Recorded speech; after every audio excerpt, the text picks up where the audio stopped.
So workflows, just like we did in the previous 3H7 on pipelines, I'll walk through a couple of workflow basics. Most of definitely everyone here knows these, but let's walk through them in a second. Sequence of operations. So contrary to what happens in pipelines where all transforms run in parallel, actions in a workflow run in sequence by default, and they perform a number of orchestration tasks. So you usually do not operate on the data directly. It's not impossible, but it's what in most cases you will do orchestration tasks, fetch files, do a number of checks in your environment, send error or success emails, things like these, and not actively read, modify, or load data. Workflows are a sequence of actions, and an action is one operation performed in a workflow. Could be executing another workflow, a child workflow, a pipeline, could be fetching files, archiving files, performing error handling, etc. The result of an action is a true or false exit code that you can use to determine the flow, the rest of the flow in your workflow. So do error handling on false, continue the normal operation in a true exit code, and you can choose to ignore it and continue your flow or move to the next action in whatever the exit code of an action is. And just like in the transforms in a pipeline, actions in a workflow are connected by hops. And I think that's about it. So hands dirty again.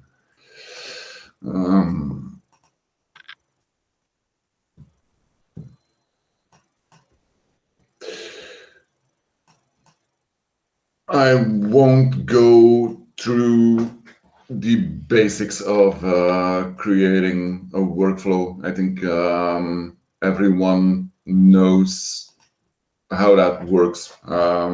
Just a very simple one for completeness. Add, for example, a pipeline with success and failure and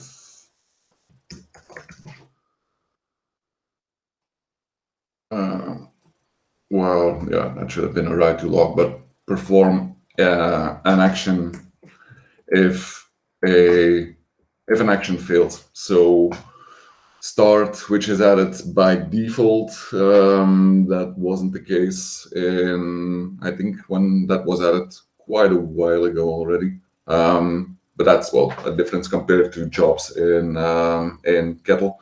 The start is an unconditional hop that will be executed no matter what you do.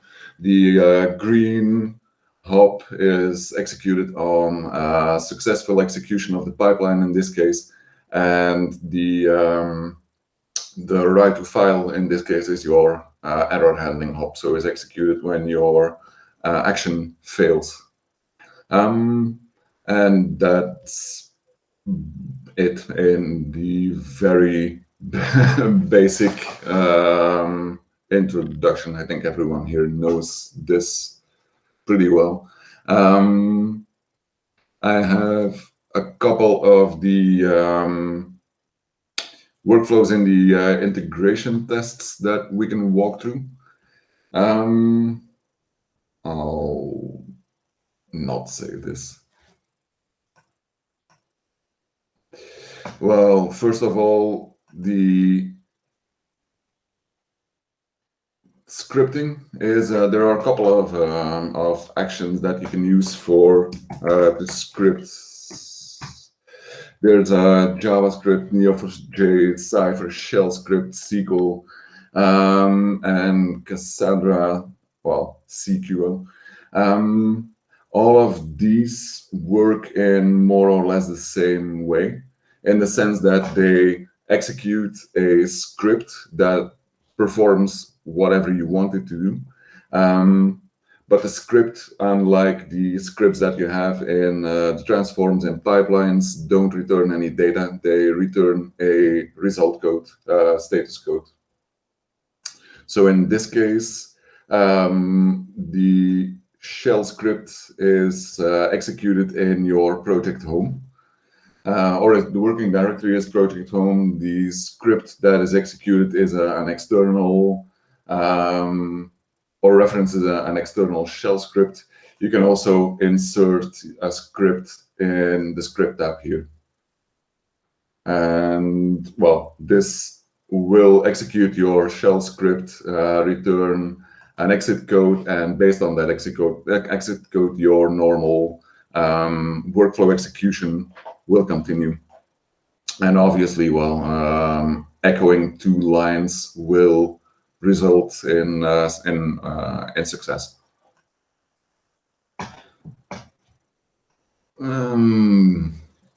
Another one here is similar. A script that checks the abort action with a bit more complex script, more logic in the script, and returns OK at the end of the script.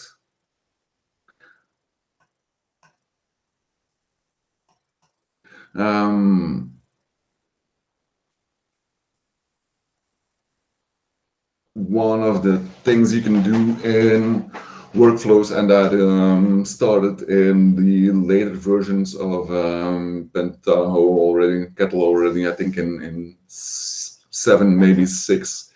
Workflow and transformation, job and transformation executors back there. So workflow and pipeline executors allow you to loop over a set of values easily. So we have a couple of lines of data here, and this workflow is executed for every line of data. So we use the parameters in the receiving pipeline with the values we have from the data grid. Actually, one of the new ways of opening a pipeline, a workflow or a pipeline or any object that is behind an action is hovering over it and hitting character Z, or the same way, keep Control Shift down and click on an action. So in this case, we'll execute this workflow for the four lines we have in this sample pipeline. So this is a pipeline that executes a workflow for easy looping. And one more.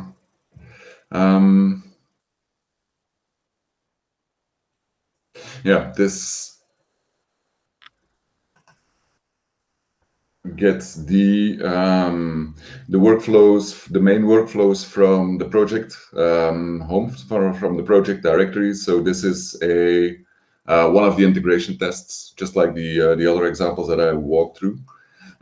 This will execute a workflow.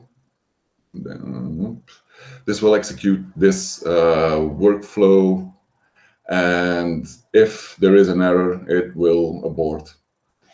So the workflow execution here will pass down the errors and determine if the pipeline needs to be aborted or not. No, this actually runs all the integration tests for the transforms. I added that to allow me to test it without actually having to wait for a server for Jenkins to finish, because we get more and more of these integration tests for transforms. It becomes a little bit tedious to test them all before you push something. So It's just a simple example. Yeah, well, actually, if your workflows aren't pretty simple, you're doing something wrong. This is Yeah. Exactly. this is well, this is as basic as it gets. Does what it needs to do. But if you see workflows or jobs in the past that contain well, tens of actions, then there is something going on. Unless you have well, tens of dimensions to load into your data warehouse, then maybe there's something to say for it. But things like running a pipeline, a separate pipeline for every year, or repeating the same functionality over and over again is typically well, an area that can easily be improved.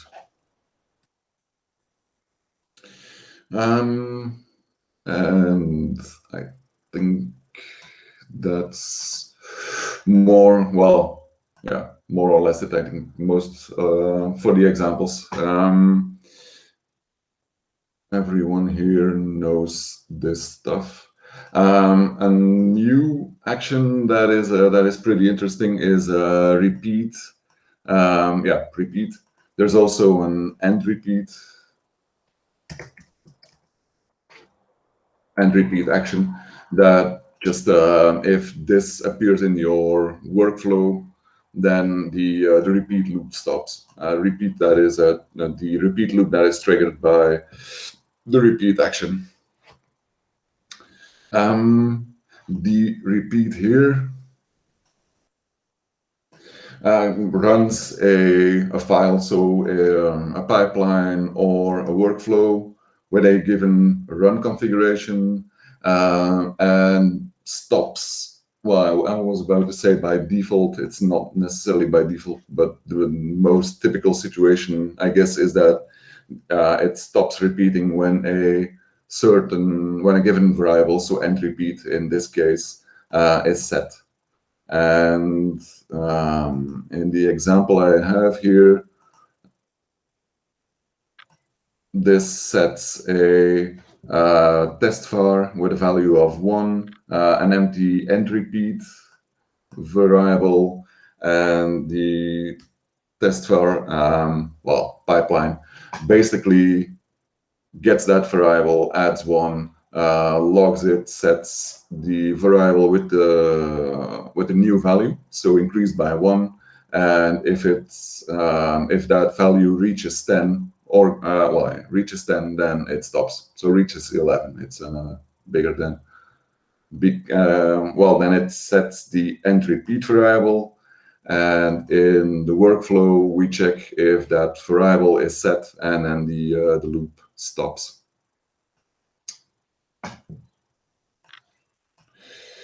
So if I run this, the value increases 3, 4, up to 10, and the new var reaches 11. That sets the end repeat variable, and the loop stops. So this is a pretty neat way, clean way to build loops as well into your workflows.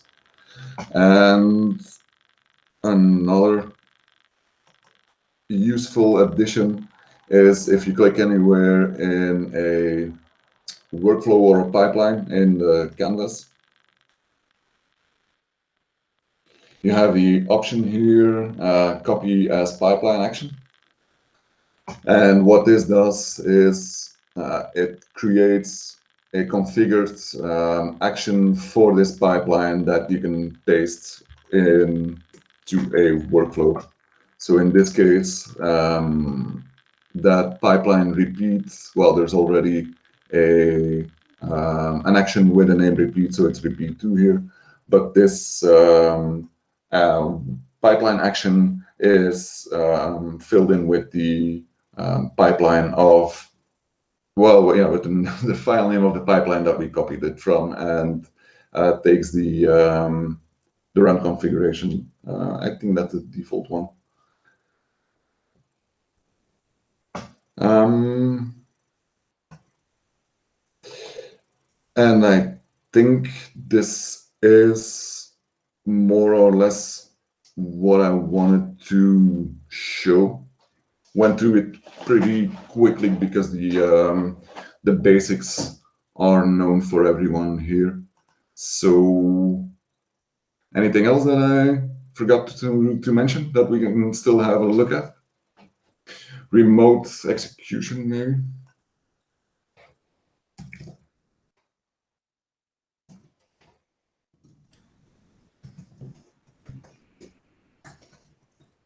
Let me start a server.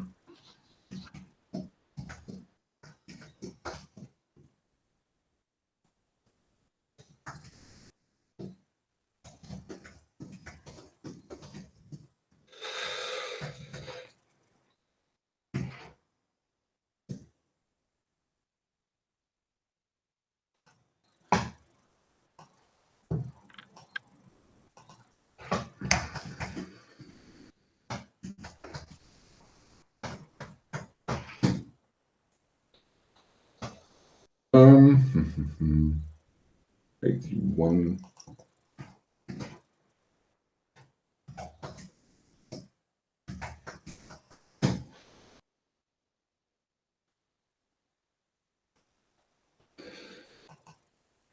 So, in the metadata perspective, just like the run configurations we saw with pipelines, there you have your workflow run configurations, and I'll create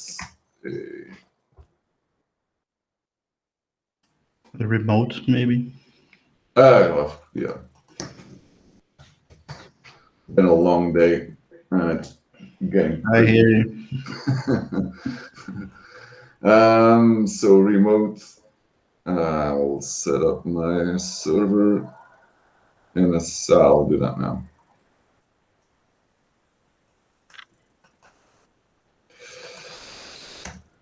So that is local. Remote. Well, it's my local server. 8081. Sorry? I usually call it by the port name, a number, 8081 or something. Well, I'm pretty sloppy for Okay, no worries. local servers and for, well, yeah. Knock yourself out.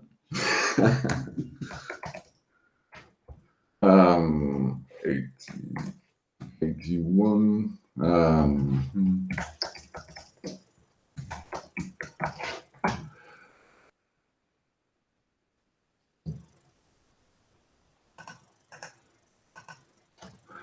So, hop server.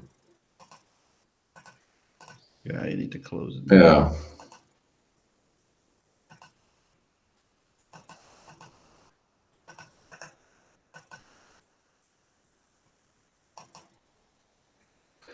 The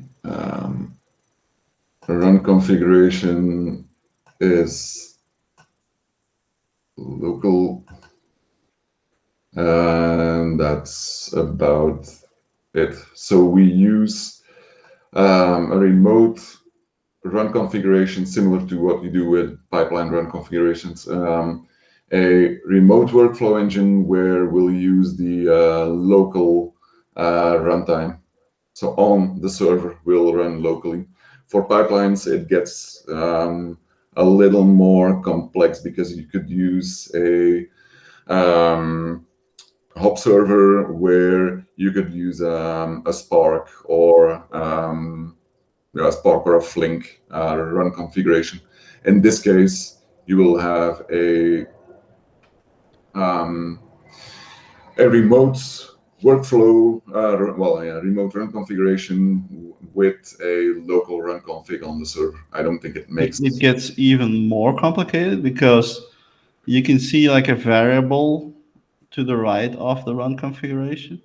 So you can actually set up a hop server to act as an orchestrator. Suppose that you have one hop server that acts as a sort of like load balancer or something like that. and then you have 100 other hop servers behind it. So everybody just executes on hop server, and then dynamically you can figure out maybe with dollar. So from the load balancer, you could actually create a system that says now I'm going to not execute locally, but on yet another server. You know what I mean? And that can be dynamic. That could be dollar run configuration or whatever. So that is why that is conceived like that. Yeah.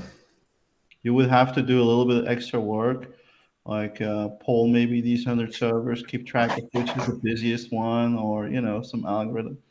But that's why this two-phase system is in place. You know. Similarly, you can say I have a workflow that executes pipelines, and you can just say I'm going to run these pipelines locally, right, on the server. But I can also say I'm going to execute them on the server so that they show up in the status log of the server, so that you can go to the web interface and see what's going on. So those are the options that you have. Right? Anyway, Well, I think there probably if a hop starts to well, it's used in cases in environments that are similar to what Neo4j demo today, then we'll need these advanced configurations. But I think in most cases, yeah, a local run config obviously. will do the job. So if I now go back here and run on the remote,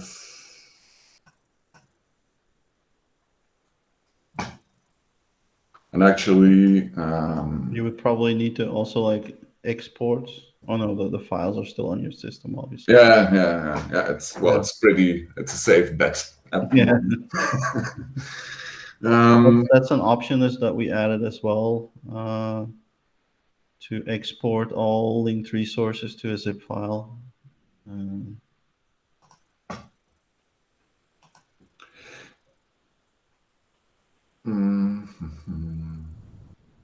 it's in that run config. that's what I thought. Yeah, we talked about it. Export linked resources to Yes. server. Yeah. And obviously that is all documented on the Hop website. Yeah, I'm not 100% sure if export linked resources was added. If you added it, then it probably is. I definitely. Yes, I did add it. Okay. Especially with the named resource reference folder. And so if you're exporting references, you might have a different, let's say, files folder locally versus remotely. So if you're developing something locally, you might want to say, hey, whenever you see a reference / input files, it might be different on the server. So rename those. So you can do that. Well, I'll go there in a minute. Mm-hmm. In the meantime, that workflow has run, and the canvas took a hit apparently. No, there it is. But just like for pipelines, you have an overview, your object ID, the status, start date, the canvas of your workflow, and the logs here. So this is similar to what you can do with pipelines, but pretty cool as well. That's an SVG image, by the way. So it's pure XML. He doesn't believe me. Of course, no, I knew, just showing. Yeah. And well, actually, talking about SVG, there's this little option here, export to SVG, Yes, that the same code. yeah, that exports that same well, the same canvas, the same graph of your workflow to an SVG And file. if you export it to SVG, you can, in your project, for example, do it in your project, then you can actually open it with the With the file yeah. explorer. So just save and then go to the file explorer perspective, and then you can just double click it and it opens it up. Yeah. And even with SVG, yeah, of course, with SVG support, yeah, Yeah. that's quite nice. And Um, not in black and white like your dark mode, but printable, right? cool, cool. Yeah. Um, then one other thing, the workflow log is another addition. I think we walked through this in the pipeline session as well. So similar here, you can create a workflow log that executes a pipeline.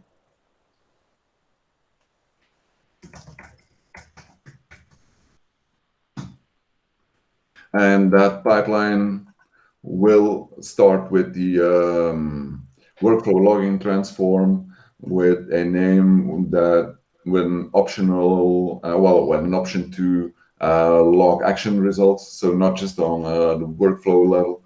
And if you then go back, this can be executed at the start, at the end of a pipeline, and periodically during execution.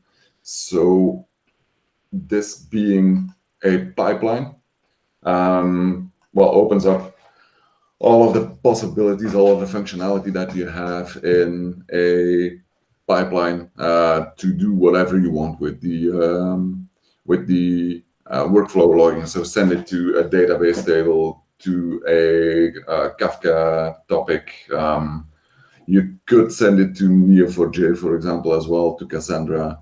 There's already built-in Neo4j logging, but if you want to extend or overrule or whatever, you have all the functionality of a pipeline to process your workflow logging. Can I make a workflow logging pipeline for the workflow logging pipeline? It's disabled by default because that creates an infinite loop. Right. It's Inception. Yeah. Yeah. That's super cool. And Bart, did I see in those parameters that it can kind of checkpoint it at, so like 30 seconds of log being shipped at a time over? Yeah. Not just like at the end? That's cool. What happens is, well, this is disabled by default, but if you execute it, then that pipeline will be executed every X seconds, so 30 seconds in this case.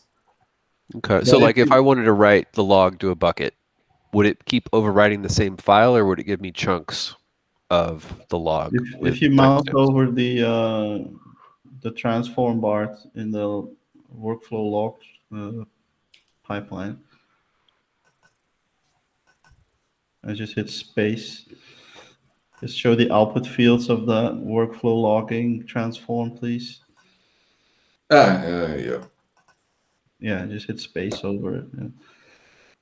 So there is like a logging phase. It's a second field in the list. Mm-hmm.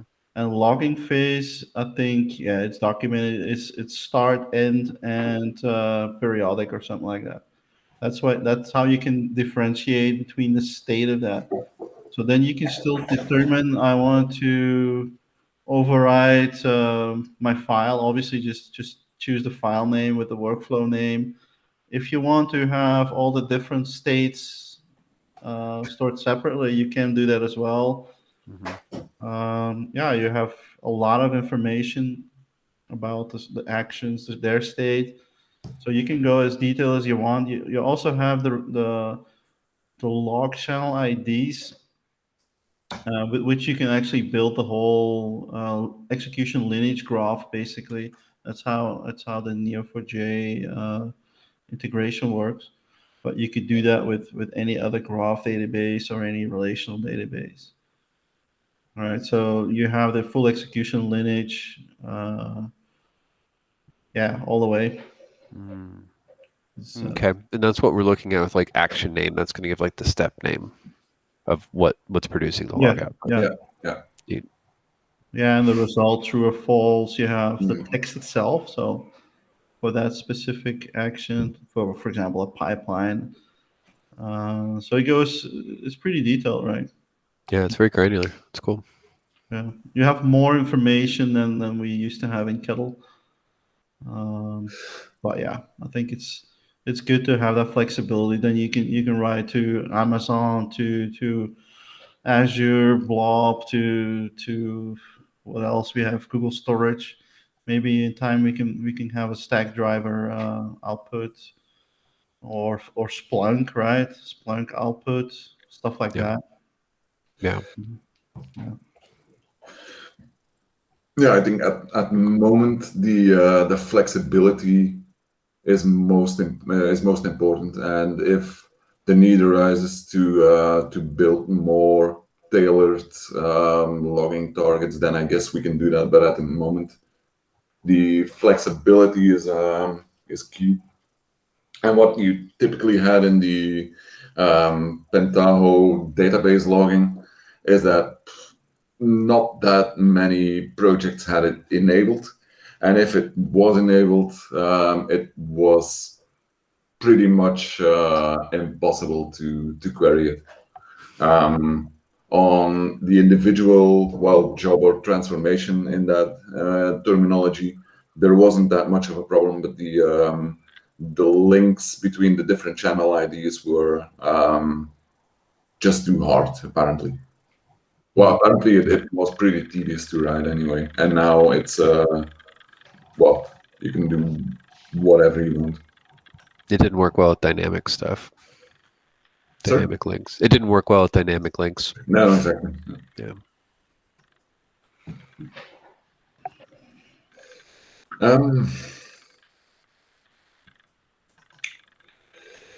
Anything else that we can walk through before we switch to transactional workflows? Or I have a few things I was curious about. So pipeline probe is new to yeah, me. What yeah. does that do? That is similar to, well, we just saw the workflow log. Pipeline log is exactly the same, and pipeline probe is similar to logging, but sends the actual data. So In a normalized fashion. So you get key value pairs of all the rows and fields that are passing through a particular uh, pipeline transform. What is that used for? Well, we don't know exactly, but my intention was to do more like automatic data profiling, checksumming counts for critical transforms. So you can Okay. just put the probe on a certain transform, and then you can collect that information automatically. Right? yeah, that's actually one of the things that we had in mind as a summer project to Yeah. start using the data probe, so the pipeline probe to build a bit of data profiling, do some data quality checks maybe. So we'll have to experiment with it to learn how to use it basically. That might be interesting to write out a sorted output every time you run something, and then you compare from the previous output, and you could get an automated delta. stuff like that. Yeah. Yeah, a generic delta. What happened between one execution to the next? Could be interesting. Yeah, I'm not sure. Did you test this with large volumes of data, Matt? It slows it a bit down, obviously, but not that much. It just generates a shitload of Yeah, records. I think that's the technical term, right? Shitload of records. So I think clever filtering would be a good idea. Just So each row is just going to be an unsorted dump, or it's going to come out each row as yeah, is, key value pair. Cool. yeah, you have but you can use it the to collect not for just one transform in a pipeline, but for multiple transforms. Then it can generate interesting information. I think, for example, you probe while staging the data, you probe while outputting the data, and then you see how many records difference there is. Maybe Yeah, that could just be automated at that point because you know the source pipeline name and the source transform name, and then it becomes a simple report, right? Number of rows for a certain, yeah, or max row number or something like that. that's what like doing just diffs between data sets. It would be that normalize everything, make two Yeah, files or make two database tables, and then do a diff. That seems pretty cool that you wouldn't have to go do that. yeah, but it's a start. If you have, we put this all not under inception but reflection, right? So these things reflect upon executing workflows and pipelines. Yeah, And with a pipeline, yeah, we also can reflect on the data that is passing through, not just not just before, during, and after execution, but also on the data itself. yeah. Another quick question I had. I don't want to derail everything, but doing like local runner of Beam, I'm not really caught up on how you do that in a modern hop. So I was just curious on how you handle the Beam configuration stuff. Yeah, I can take that if you So good want. start. well, yeah, I can show it, but there's nothing that I can demo at this moment. So I'll stop sharing and hand it over to you then. All right.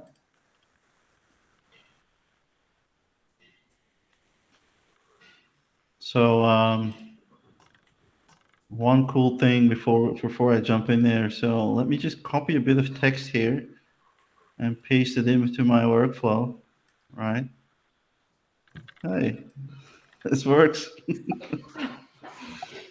um, so we've been adding for workflows and like the paste stuff is really, yeah, it's really cool, right? So let's jump to Beam first, right? So the sample transforms that we have available to you, they're under Beam pipelines. So let's take, for example, a very simplistic case where we have some rows of data coming in. Yeah. And this is a very simple data set, just a bunch of records. Now you can run these things locally using the unit test. So if you just run these things with a local runner, that works, right? And you can see the data passing through, filtered out California. You can also run these things with the direct runner, and this is the local runner that you mentioned, maybe. Yeah, that's kind of what I was thinking. Yeah. Yeah, the downside of this one is that we don't really have metrics. It's something that I have in on my agenda to do for local runners because I think that the Flink runner, I think that one is also like a local with 8 Yeah. threads. Just remove this. Just runs it from memory. You've mostly used like Flink because Flink's really easy to set up locally as your local. Spark local is fine as well. Yeah. Um, I think Flink, yeah, I think it's gonna consume a lot of memory. So don't kill me if this thing fails. The first time always takes a bit of time.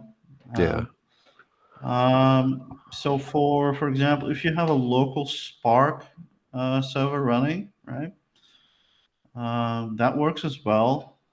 Actually, we did a whole session on that, how that's set up and how that works. Yeah. If you have a remote Spark server running, uh, you would typically do, okay, I'm gonna execute my workflow or my pipeline remotely, and maybe you can start hop server on the master node of that Spark cluster, Okay. and specify uh, the fat jar that it needs to use, etc., etc. Okay. So So then that makes it easy because you're not doing a lot of remote talking from my local environment to the remote Spark servers. yeah, Kind of complex, but if it's local to the Spark environment, that makes it easier. yeah. And I Just didn't, yeah. I'm upgrading Beam to 0.30. I didn't anticipate that, so I'm still wrestling with some class path mayhem. But yeah, we did like a whole session on that. But if you want me to, no, like I said, I didn't want to derail. I know you did a session on it. I just wanted to check in on it real quick. so that is pretty cool. Now for these transactional things, so it's actually so this one basically sets up the staging area, right? So we have a table called tr data. We drop it, and then we do a create table, right? It's just put some data in there. And what's the data? Just a mod 10. So it's just 0, 1, 2, 3, 4, 5, 6, 7, 8, 9, and repeating, right? So that's the setup phase. And after that, we try to override it, right? So we're going to do something that fails transactionally. We're going to delete, right? So we're going to execute a delete command.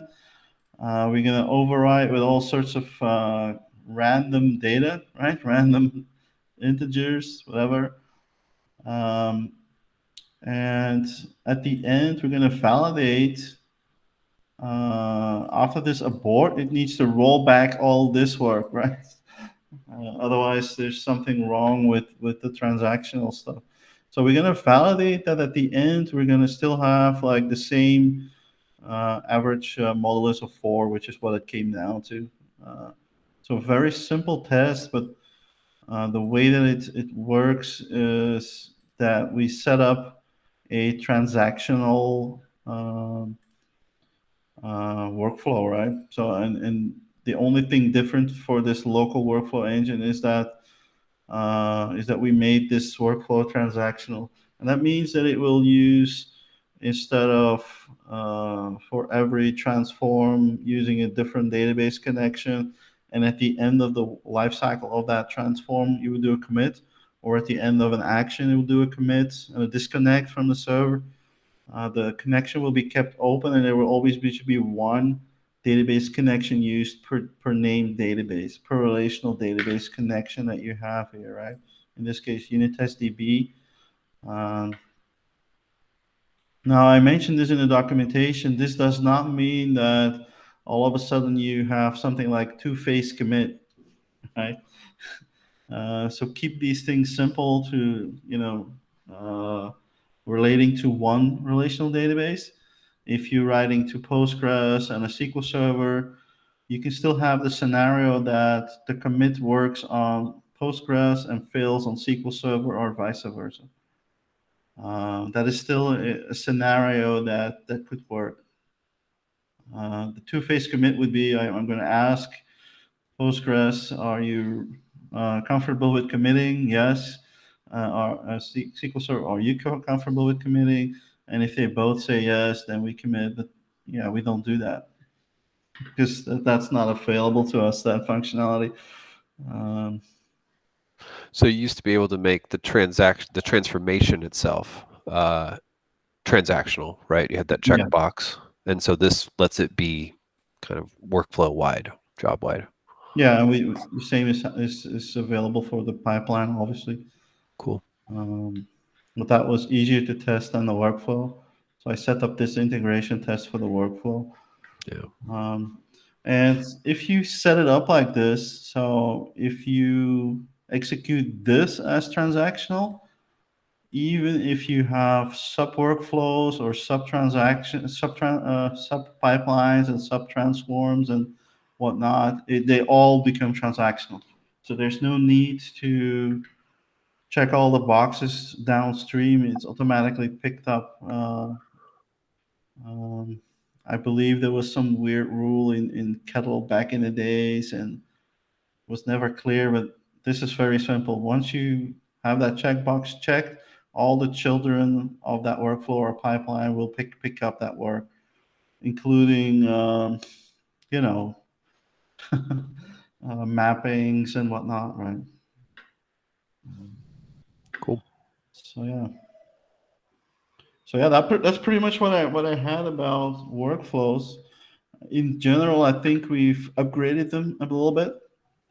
They were like the stepchild in the early days. It used to be like, yeah, some things worked, other things didn't work, but now I think everything is on par. The action menus, everything, right? Custom logging is also available for workflows now, where you can set the ability to log and set a specific action to run in a specific log level, um, just to minimize the amount of junk. But yeah, having the ability to also log result rows, files, variables that might have changed. Yeah, it can help you debug stuff a lot easier. It makes things maybe a little bit more transparent. Yeah. Yeah, that's pretty much what I had for this one. Uh, Pretty simple, but I'm happy with it.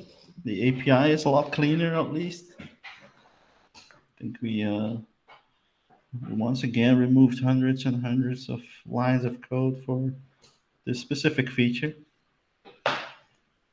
Um, yeah, Bart, that's pretty much what I had. Any other questions that I can answer?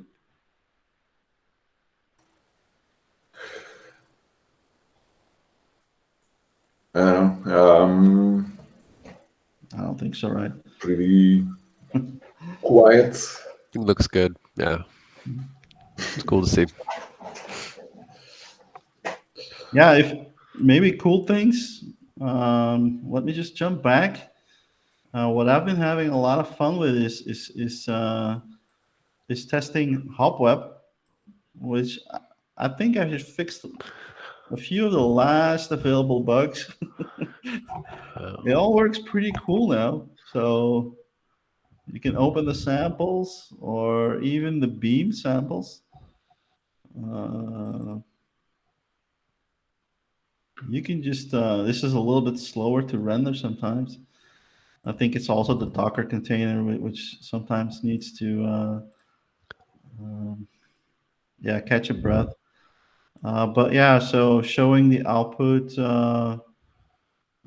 values, it all works really smooth actually. Um, and even running these samples in the direct runner like we just did, yeah, it works pretty cleanly. I have to say that I'm quite happy with where we are. There used to be like a lot of like small bugs like control click. Hitting control would just crash the whole interface because yeah, it was doing something in the background. But slowly, we started fixing all these bugs, and now we're at a phase where we have complete parity of functionality. I think there's still a few keyboard shortcuts that don't work, like hitting space over transform. Space is called by the browser, so I think it's called next page or something. And there's a bunch of them, like Control Plus. zoom in. So that's why I added these buttons for Hop Web, so that you can quickly zoom in more gradually. But it's useful in other scenarios as well. I But gotta also, ask, what about dark mode? You gotta have dark mode. I don't know. Does that work? Matt goes, I love the dark mode. Does that work? I have no idea. Oh, there you go. Yeah, you have to restart. I don't think. Well, yeah, there's no. I don't think. I think it's enabled. I don't think Eclipse RCP supports it.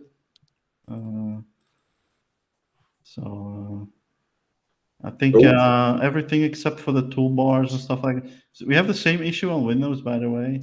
Mm, It's kind of annoying. But yeah, it's one of these things. We'll figure it out. But yeah, yeah. this one, I think. Slowly but certainly, we'll get this. Was that Google Drive VFS? How does that work? Well, Does that pretty let you simple. save from Hop Web on Google Drive? Hop, I think. I don't know that I have it enabled, but in any case, so in the options, Google Drive you have, so you need to have some credentials, Yeah. and for Google Cloud, yeah. yeah, it's the same like for I think S3. I have one. I'm not sure that Drive still works. First time you call it, it's always a little bit slow. I don't Yeah. know what Amazon needs to do, but yeah. So so that works, and I don't know why Google Storage. Oh, I changed. Yeah, I don't have. I changed from Kettle to Apache Hop. I have a new project for it, so it's I didn't authenticate yet. But yeah, that's the same kind of deal. Yeah. But the way you know, you just go to Hop, and so starting from the VFS drivers, maybe I think virtual file systems. So in this case, Google Cloud Storage, and you can do it from the command line, or set up the default Google application credentials, which points to a key file. Nice. And in my case, so this is the Apache Hop project. You would go to your service accounts, Yep. and then so this was the service account. You can I think you just click on those keys. I think yeah, there's like one active key. Mm-hmm. Create a new case in JSON format. Save that one, and yeah, this is the one that I now have. I think here. Parking, Google Key, Apache Hop.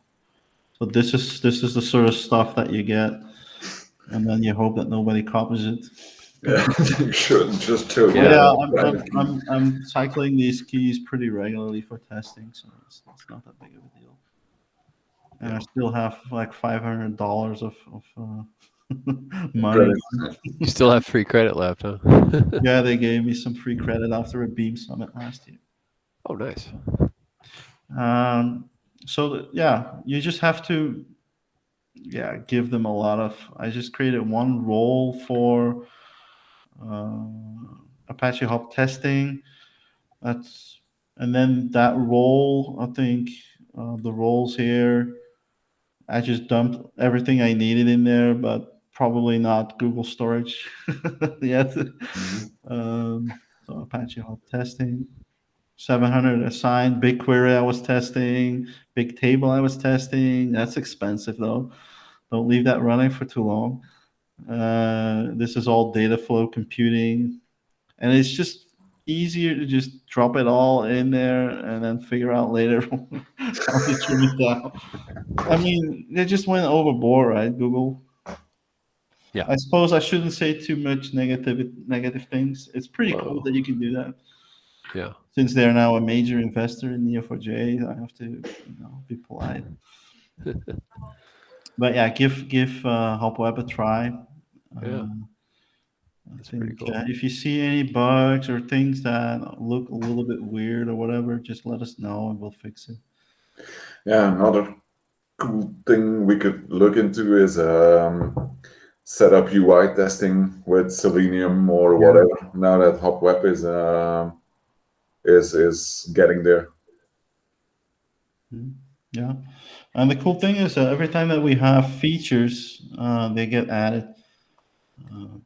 But in any case, so if you see like if you notice that Hop is slightly different, for example, the tooltips are a little bit different. I don't know. So if you add like variables, I think, so it's like these tooltips and stuff. It's all like a little bit different, and it's because we had to remove a dependency to Eclipse JFace that Hop Web didn't really like. So all these things have been kicked out. Also, a progress monitor dialog is different, but it's minor, right? These were not things that impacted anybody. It was just like, yeah, it's just Things that drove cleanup you crazy. duty. Uh, yeah, we're in a really nice place right now. I like it. I like where we are. It's beautiful. Yeah. Yeah. Come a long way since the I first. think DTAR Uh, still has like an website. open case for allowing the hop configuration not to be hard coded to a certain location and to make that configurable. Right now, it's part of the Docker container itself. So if you have, um, Docker Web, you can see that it points to a certain folder, like web apps root config, so that it opens up default and samples right out of the box. So then the Nice. question is, do we need to provide flexibility in configuring that, or do we ask people, hey, you just change this, right?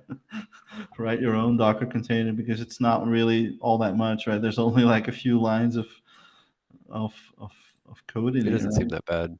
Yeah. Yeah, it's not that bad to change this to something that you mounted, but still, it would be better to have a generic container that allows you to point to something on the server where you checked It's out the it's GitHub an project. it's Sorry? an env variable, so you can override it at build. Yeah, at build, but not at Yeah. runtime at this point. Yeah, not at run. Yeah, correct. You can't say Docker run -e hop config file equals whatever, because this is always going to override it. Yeah, it's not big of a deal. Cool. Yeah, that's When we talked last time, you took care of multi-session on that, right? So yeah, like, that works really well. So I think you can just start multiple sessions, and clipboard now also works. So you could have a pipeline, and then just say, think copy to clip. do you have a dialog to stop you from closing the tab so you don't lose the session? I don't think that we have a lot of management on this. I would also like to have like auto save and stuff like that, Yeah. but we're not there yet. Yeah, That'd be a good thing to be aggressive about when it's a browser. yeah.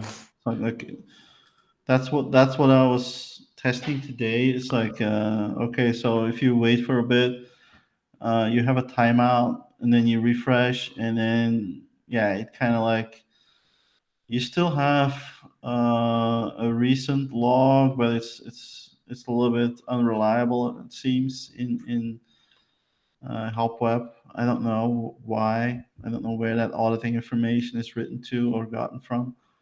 That it doesn't do that. But those are small things that we can figure out. I think that should be probably session based as well. That auditing log. So Yeah. those are the last kind of like small things. I think Hiromu uh, had this idea of having a single user session, but even in that scenario, it makes a lot of sense to have multiple tabs open for multiple projects, maybe. Right. So yeah. But yeah, as people start to work with this, I'm expecting Jira cases that say, hey, I want this to be added and this to be added. And the more functionality that we add, the more, yeah, feedback we'll get. I think people just haven't been using it that much because there was always something crashing, right? And I Yeah. think getting that out of the way is important. There's some other things like the low resolution of the icons. I don't know where that comes from. I don't know where that comes from. It's like why, Yeah. right? It dumbs it down to 16 by 16 pixels or something. But the height of the bar is maybe 64 pixels. This is a 4K screen. So I don't know exactly where it comes from. It looks really crisp in this interface. Like you can see 100%, whatever. And yeah, it's for speed, for performance, right? But Yeah. yeah, these are small things. I agree. Yeah, it looks really good. Yeah. Mhm. Anyway, yeah, cool stuff. Super cool. Mhm. I think this will be a great 1.0. This is probably the best 1.0 of any software I ever released. Yeah, it's pretty done. In a Yeah. way, the Apache process is slow, but it does give you more time to continue tweaking. They don't even care about the software itself, how it works. No. It just does it compile and are the licenses in order, and then yeah, Well, compile is when they have time left checking the release. Actually, yeah, it's not really a necessity. Yeah. yeah. I'm But very happy with the documentation. Overall, it's starting to become harder to say, okay, this is totally not documented, or we don't have anything. We could still use more integration tests and more samples, Yeah. but yeah, I think a lot of important stuff is already being tested. Yeah. Can I throw an interesting idea at you? You've got So, workflows, you've got pipelines. What if you had a parent concept of DAG and you ran Airflow locally to hop? So inside your IDE, you could basically natively start designing DAGs, and then that would start to flow into your Airflow environments. I'm not smart enough to figure that out, but yeah, we should brainstorm about that'd these be things. cool. Like if it seems like we're gonna, the dependency management of jobs or now workflows is gonna kind of have to stay the same. So what I'm still trying to figure out is trying to work this into DAGs. And I was just kind of thinking like that might be good if you just say, hey, these are going to be the workflow part's going to be what it's going to be, but where appropriate, wrapping into DAGs. Why rewrite that? Maybe figuring out a way to just get a local integration to Airflow So, would make so it easier. for the workflows themselves, these are also pluggable, right? So there's Yeah, nothing. So you have a native hop workflow engine that is in there. yeah, There's nothing preventing us from adding another engine or even specific actions for that engine. yeah. That's what, But like if they're not really with Beam, we compatible, have the same yeah, thing. It we doesn't. we we talked about that the last meetup I was at. but then I don't think they'd be intercompatible, right? Because like a workflow, it doesn't think like a DAG. It doesn't really have to be compatible, right? No? Well, if I write a workflow now, like the big thing is I need, tasks B, C, and D to be finished before I start E, Yeah. right? So in the standard job mechanism, I've got to use a subjob to do that. So but if it's a DAG, that's going to work differently. So I mean, like, how are you going to make those two things intercompatible if my GUI environment's going to force me to, or my hop environment's going to make me follow one convention and Airflow has me follow another? It's the same with Beam. These things. What we did is we made every transform to a certain extent, like to 90 something percent, work in a Beam context, right? Yeah. You propose, hey, maybe we need to allow mini workflows to run in Airflow, right? So that's a possibility. So that you could still have chunks of the workflow run on Airflow, for example. Figure out a great way to tear up a workflow and make it behave in a similar way. And it would still be like 90 something percent, or yeah, we just need to brainstorm about it, how we would do it. Yeah. But nobody ever said these pipelines are going to be one-on-one, exactly the same, behave exactly the same. So what, it's not true, because the transactional model of Beam and a native hop pipeline is not the same. There are advantages to both. The same with Airflow and the backtracking algorithm of the native hop workflow. Yeah. But I'm happy with a bit of competition saying, hey, this might be better to just use Airflow. Yeah. And at some point it will replace the original one. That's fine. There's nothing wrong with it. Yeah. It just starts with some Yeah. brainstorming and with some ideas and how we would do, what would be the advantages of doing this um, for Airflow users and for Hop users, and then we start from there. Yeah. I personally, I think a starting point to get this thing into like to look integrated to Airflows, I think we need to get operators going that are shorthand for the APIs you want to call, whether it's on a hop server or whether it's using fat jars. I like the idea of using fat jars with over Kubernetes for this, and then so helping those users deal with the parameterization of a given. My thinking about this has been to take merely pipelines and skip workflows to start and say, so Airflow is just going to call your pipelines with parameters, and we'll make it easier for you. But then, and then the next step would be we'll make it easier to call workflows, whether it's containers or hop servers, and then finally, getting to some form of deeper integration. So that's integrating Apache Hop into Apache Airflow, and then maybe the other way around, we can figure out something else out as well. Yeah. Because those operators are just a little bit of Python code to hit an API with or whatnot there. So that's within my wheelhouse. Yeah, we have the basic skeleton for operator lying around somewhere. We just need to find some time to finish it up. Yeah. Cool.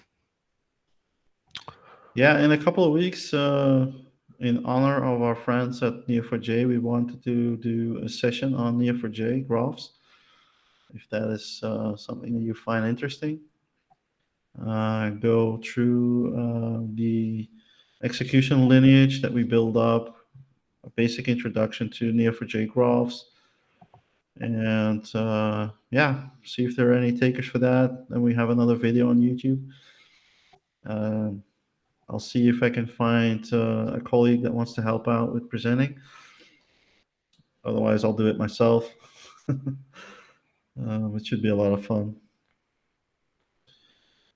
For people that want to try out Neo4j, there's now a free instance on Aura. I think they limited it to 50,000 accounts. So grab it while it's hot. It's not some temporary thing. It's a lifelong database that you get for free in the cloud. So that's pretty neat of them. Sponsored by Google, something like that. I don't know. So Neo4j Aura Free, I think it's called. But that would be a great aid to demo. We can do all the demo work on Aura Free, maybe. And then after that, I think we were going to do one session in July and one in August, just cool it down a little bit, or what's the plan? We'll see if we get other topics to talk about. Otherwise, yeah. All right, guys. Yep. Thanks for joining us. Any other remarks, questions, suggestions for later topics? Just let let us us know. Yeah. All right. Have a wonderful evening, morning, afternoon. Yep.